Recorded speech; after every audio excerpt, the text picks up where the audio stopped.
안녕하세요, 청취자 여러분. 오늘 저희가 함께 좀 깊이 들여다볼 자료가 있는데요. 두 가지입니다. 네. 하나는 제목이 13759 이렇게 숫자로 되어 있고요. 다른 하나는 지식인의 대한민국 재건 연구 가이드라는 문서입니다. 아, 제목부터가 좀 흥미롭네요. 그렇죠.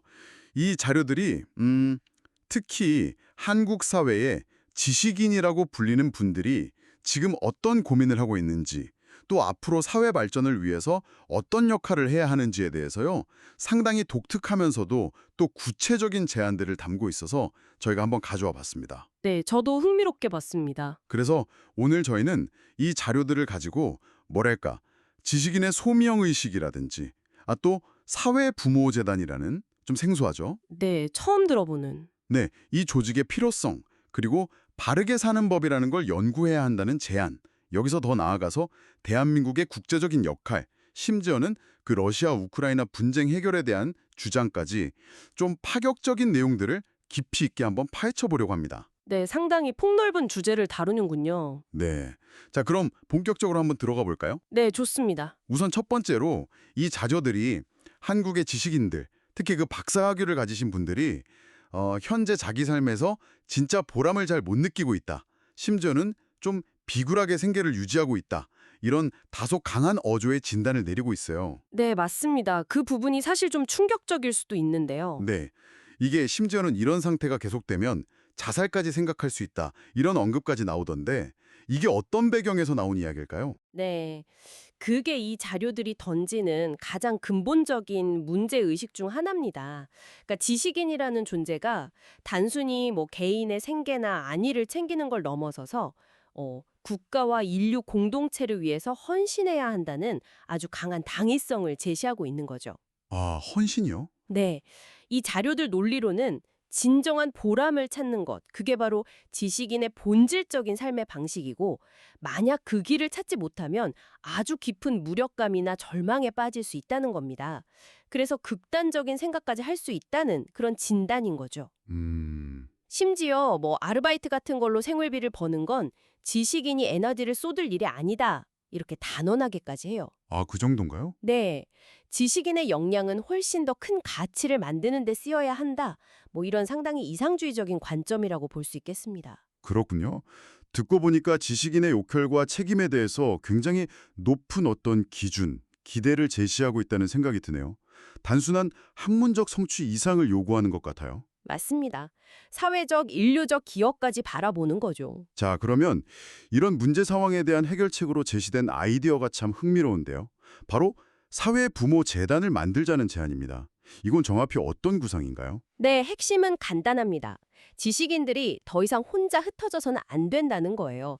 반드시 함께 모여야 한다. 이게 핵심입니다. 뭉쳐야 한다. 네, 처음에는 한 30명 정도 박사급 인력으로 시작해서 점차 규모를 키워서 한 300명 이상 이렇게 모여서 사회부모재단이라는 공식적인 조직을 만들어야 한다고 주장해요. 사회 부모 재단. 네, 이 재단이 중심이 되어서 지식인들이 이제 사회 문제 해결을 위한 연구 활동에만 전념할 수 있도록 필요한 재정적 지원, 그러니까 경비를 마련해야 한다는 그런 구상입니다.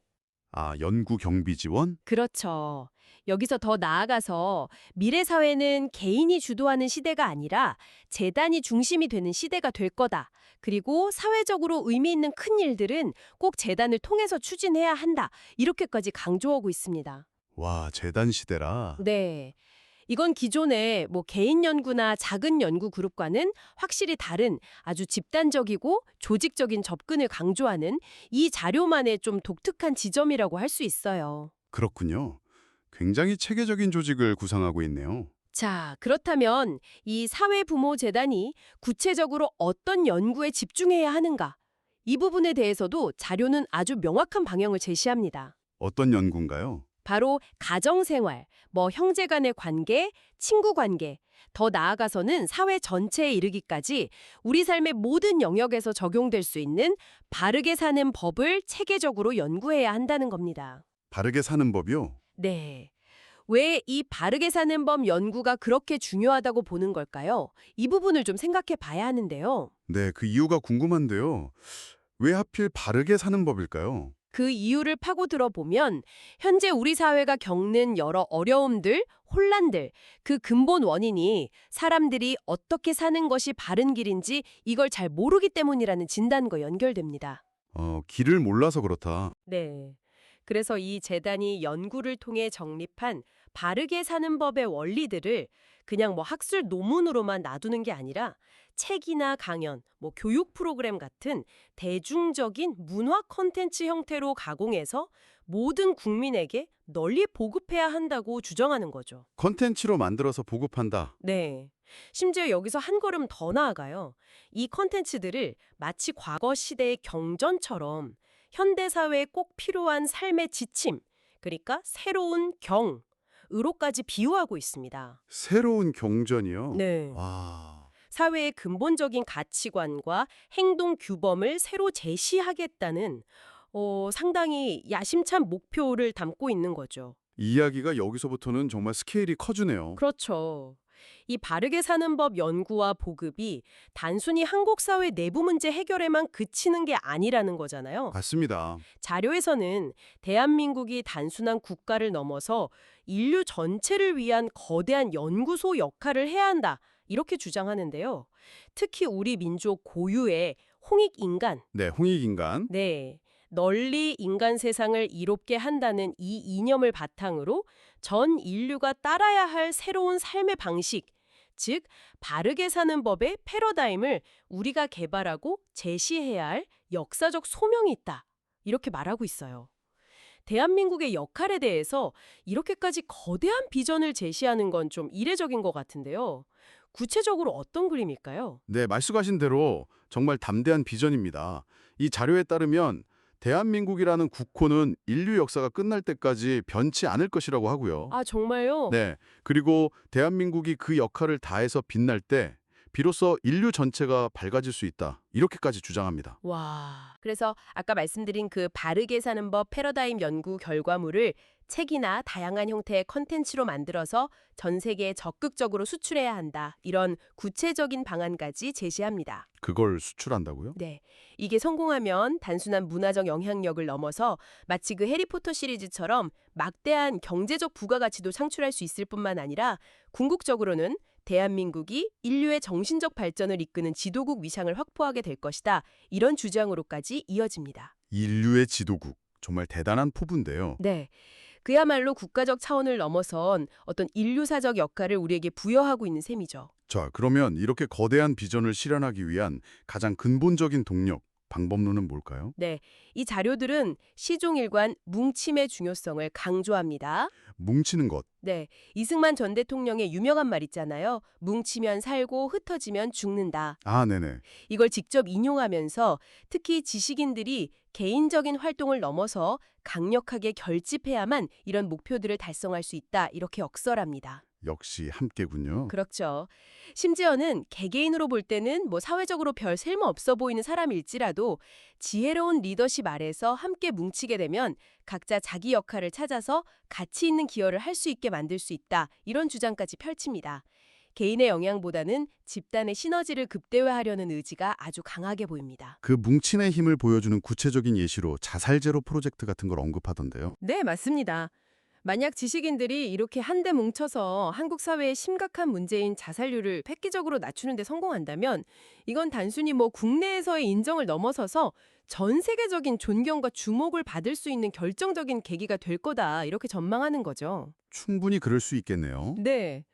그리고 이렇게 강력하게 결집된 박사그룹의 힘. 이 자료에서는 이걸 물리적인 개념인 질량에 비유하는데요. 질량이요? 네, 질량.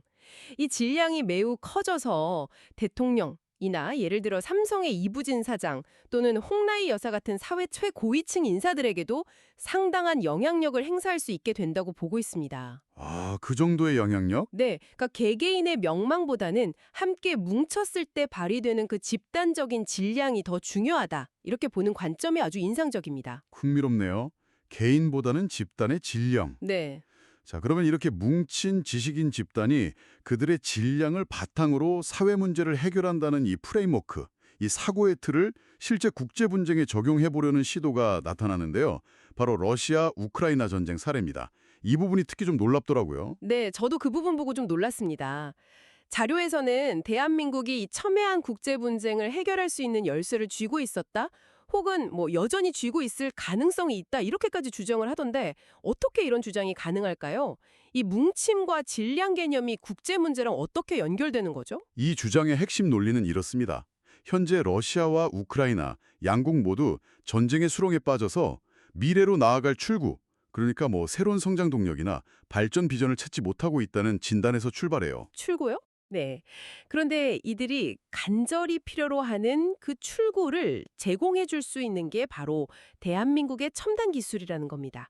구체적으로는 반도체, 배터리, 자동차 이런 것들을 예시로 들고 있죠. 아, 우리의 기술력. 네.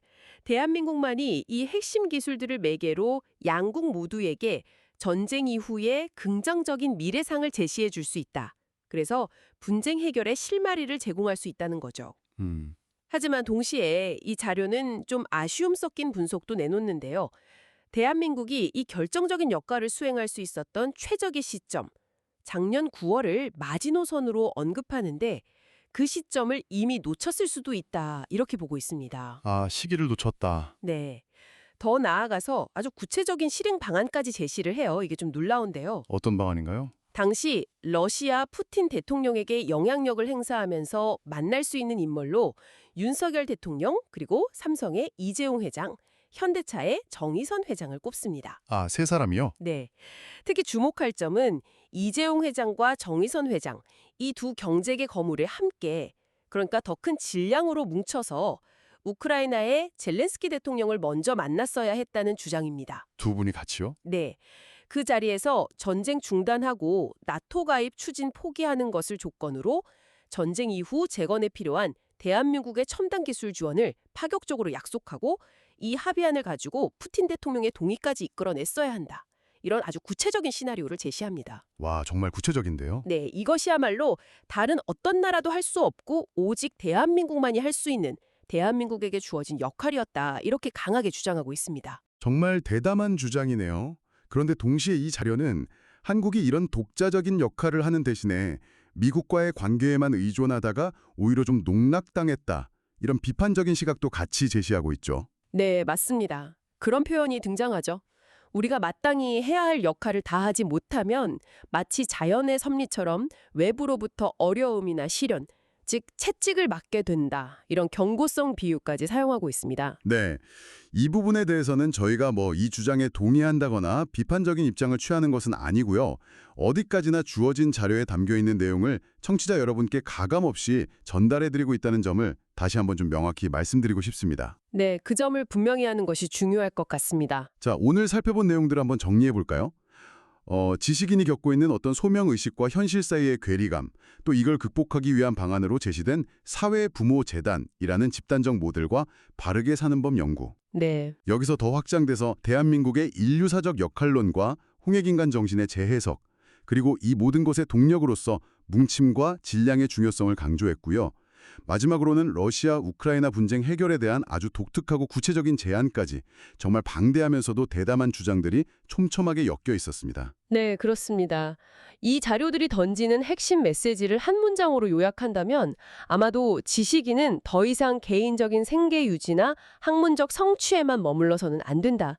그리고 사회와 인류 공동체 전체를 위한 진정으로 보람 있는 일을 찾아서 집단적으로 조직적으로 나서야 한다는 그런 강력한 촉구라고 할 수 있겠습니다. 네, 그리고 이 자료기의 저자는 바로 그 길이, 지식인 개개인이 진정으로 행복해지는 길이고 동시에 대한민국이라는 국가가 나아가야 할 시대적 사명이라고 그렇게 믿고 있는 것 같습니다. 그렇군요. 청취자 여러분, 오늘 저희와 함께 들여다본 13799 발췌문과 지식인의 대한민국 재건 연구 가이드는 지식인의 역할과 대한민국의 미래상에 대해 정말 파격적이고 독창적인 비전을 제시했습니다.